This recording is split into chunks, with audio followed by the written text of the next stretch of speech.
Hey, it's Bob Francis. Welcome to Motorsports Nation. In this episode, we're going to be joined by my colleague Nikolai Culp. He was at Darlington last weekend for the Southern 500, and we're going to recap that race real quick, and then we're going to do some previews of what's happening this weekend in NASCAR. Race number 2 in the playoffs with the Enjoy Illinois 300 at Worldwide Technology Raceway. Nikolai, Chase Briscoe obviously got the win. He's the first driver to secure an advancement into the round of 12, but it wasn't just any win, was it? No, it was not. I mean, he dominated the Southern 500, led 309 of 367 laps compared to last year's victory when he only led 29. So, with that win, obviously it's a crown jewel, another crown jewel for him, but also he advances in the playoffs. And the playoffs, that storyline in itself, we saw the majority of the playoff field have some sort of issue, whether it was a bad pit stop. I mean, guys like Chase Elliott, William Byron, Denny Hamlin had slow pit stops. Alex Bowman's day as a whole, horrendous, awful, 40-second pit stop, slow all day, qualified poorly, went multiple laps down. Ryan Blaney spun at some point. I mean, we could go through all 16, and I'm sure we could find a problem outside of Briscoe. So maybe 15 of the 16. But some guys also had really good days. Tyler Reddick ended up finishing runner-up, looking for that first win of the season still, but goes from, I want to say, -2 to now +35. Bubba Wallace now in the plus. So looking at those guys who had a really good day, who do you think took the most advantage of the others' poor days to put themselves in a better position? Who would you say? Well, clearly the Toyotas, if you think about Bubba Wallace, you think about Tyler Reddick, of course. Bell and Hamlin struggled a little bit, but they're still solid in the points. But of course, Chase Briscoe is the story, as you pointed out. I think what is setting off alarm bells over in the Chevrolet camp is all four Hendrick drivers really struggled. Larson has won that race just recently. So we know that he can be fast on that track, but even he struggled. So I just envisioned this week there was a meeting with Jeff Gordon and maybe Chad Knaus and the four crew chiefs saying, boy, did we miss it.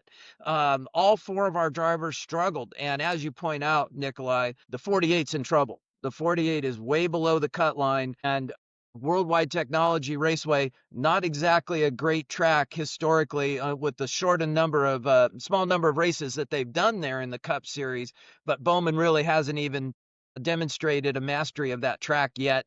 So does not look good for the 48. And I think a lot of people are wondering, what is the Hendrick camp going to do to turn things around when you have four drivers in the playoffs and your opening round goes as poorly as what you witnessed at Darlington? Boy, that doesn't bode well. Right. And then, I mean, even Chase Elliott, I think he ended up being their highest finishing driver, but the point situation for him, he's only +9 in Gateway, as you said, is not a great track historically for Hendrick. I know it's a small sample size, but Elliott's only raced there twice. Bowman, I think Larson's the only one with anything significant there looking at the numbers. Right. Bristol's a better track for Hendrick, fortunately for them. But, Bowman's in, I think it's a 19-point deficit. If he can't get that to single digits, it's going to be a desperate Bristol race for them. So Bowman, Gateway alone, a 22.3 average finish, hasn't led a lap. Like, it's just been not pretty at all for him at Gateway. Right. And as we look at the short, small sample sizes, you pointed out that we have the Cup Series at Gateway. You got to look to the Penske camp, right? Because Logano's won there, Cindric's won there.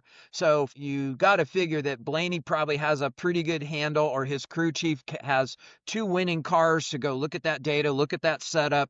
So I expect the Penske team to, at least going into the weekend, until we see practice and qualifying, you got to look at the Ford camp and specifically the Penske cars as the early favorites going into the Enjoy Illinois 300. Absolutely. I mean, Joey Logano's got the best average finish there. His worst finish at this track in the 3 races there is 5th. So that's pretty good, I would say. Austin Cindric's up there. He's got the 3rd best average finish. Second on this list is Kurt Busch, who only raced there once. They both have won.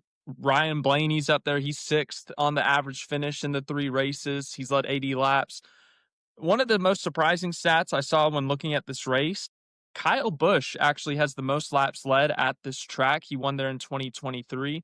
But then another one to look at, I feel like, would be Christopher Bell. He was kind of close to winning this race, had some mechanical problems late. So a couple of redemption shots for Bell and Blaney. So who would you say outside of Penske and maybe even Bell, would you say is the best shot to upset Team Penske?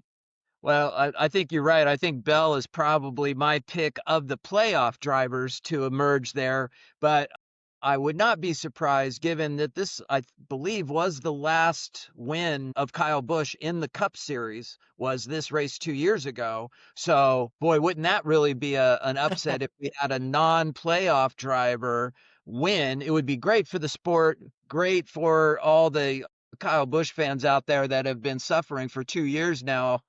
When are we going to get back to victory lane? This looks like that might be potentially an opportunity for Kyle Busch this week. Yeah, we'll see. Obviously, they have seemingly fallen off a cliff in the last 2 years since that Gateway win in 23. 8 cars been all over the place. They have some random flashes at like Daytona last year, Darlington last year, but this year, really hasn't felt like they've been close to that win, even when the 3 was so good at Richmond. So we'll see what Kyle Busch, RCR can do if they can spoil the playoff party. All right. Well, that's our recap of Darlington, a forward look and some predictions this weekend for what's happening at the Enjoy Illinois 300. We'll be back right after this break and talk about a new story that's hitting the website that Nikolai wrote on Chase Briscoe, some historical look back at Stewart-Haas Racing and now the successful first year with Joe Gibbs Racing. We'll be back right after this. If you're buzzed and doing this,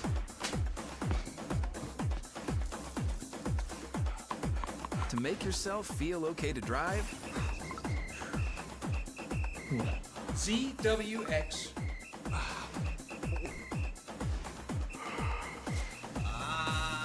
you're not okay to drive.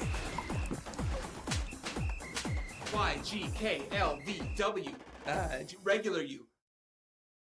Hey, welcome back to Motorsports Nation. I'm Bob Francis, joined by Nikolai Culp this week. We're going to do a special segment now on a news story that's going up on the GoFullThrottle.net website and out on the app, sort of a historical piece about the 1 year ago anniversary of the last win and then the closing of the doors of Stewart-Haas Racing. And that was Chase Briscoe at the Southern 500 1 year ago. Nikolai, give us some perspective. Where did this idea come from to go deep into this topic? Yeah, just coming back to Darlington, every year when you go to a race, you kind of think about, okay, who's the defending winner, who won this race last year, especially with the crown jewels. I would say it's a pretty big deal. So when you looked at the Southern 500 and it was Chase Briscoe winning, and now or at the time of thinking up of the story in August of 2025, thinking, oh, wow, we now know that for sure was the final victory in the Cup Series for Stewart-Haas Racing. So with everything happening there, closing down, they announced it in May of 24. They win in August of 24 or September of 24, sorry. And then by November of 24, it's over. They're done, and everyone goes their separate ways. Briscoe goes to Gibbs. The crew chief of that car, Richard Boswell, goes to Richard Childress Racing with Austin Dillon. Of course, we could name every single significant person at Stewart-Haas and where they've gone from now. But with this story specifically, just focusing in, a year back, a year to kind of ponder, reflect, think about that win for Briscoe and what's happened since. So just talking to Richard Boswell about, how the transition to RCR has gone, what he's kind of taken from Stewart-Haas and been able to apply at RCR, the emotions a year later, because obviously in the moment, everything is like happening so fast.